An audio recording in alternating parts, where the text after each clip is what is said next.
संसार सागरम घोरम तक्तुम इच्छामि जो नरः गीता नामं समासाद्य पारम जाति सुखेन स।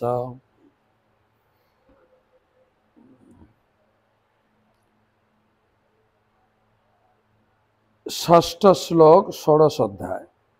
অনুবাদ। হে পার্থ, এই সংসারে দৈব ও আসুরিক এই দুই প্রকার জীবের সৃষ্টি হয়েছে। দৈব সম্বন্ধে বিস্তারিত বলা হয়েছে। এখন আমার থেকে আসুরিক প্রকৃতি সম্বন্ধে শ্রবণ করো। শ্লোক হচ্ছে দৌ ভূত স্বর্গৌ লোকেস্মিন দৈব আসুর এবচ দৈব বিস্তরস প্রক্ত আসুরং পার্থ মে শৃণু। আরেকবার।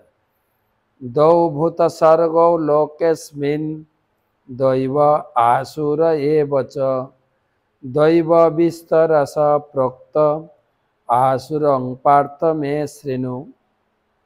ভগবান এই অধ্যায়ে প্রথম তিনটি শ্লোকে দৈব গুণ সম্বন্ধে বলেছেন, যেখানে 26টা গুণের কথা তুলে ধরেছেন এবং বর্ণাশ্রম ভেদে সেই গুণগুলোকে আমাদের জীবনে উন্নতি করতে হবে, যেগুলো দৈব গুণ এবং ভক্তদের দিব্য গুণাবলী ভক্তিযোগে সাহায্য করে।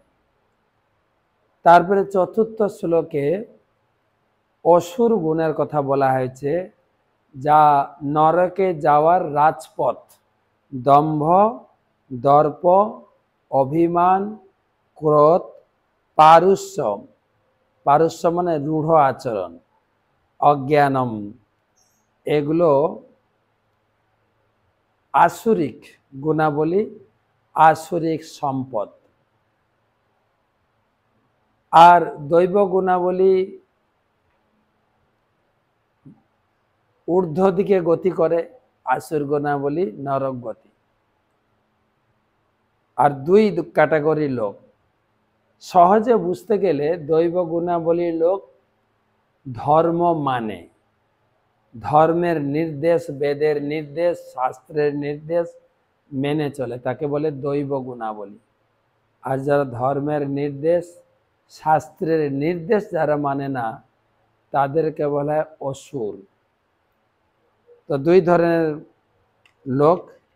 তো দৈব গুণাবলী তিনটি শ্লোকে বলা হয়েছে। এখন 7 নম্বর শ্লোক সম্পর্কে আসুরিক গুণাবলীর বিস্তারিত বর্ণনা, যেটা হচ্ছে এই ভগবদ গীতা হচ্ছে আয়নার মতো। আমি কি দৈব গুণাবলীতে ভূষিত না আমি অসুর, আলোচনা হবে কালকে।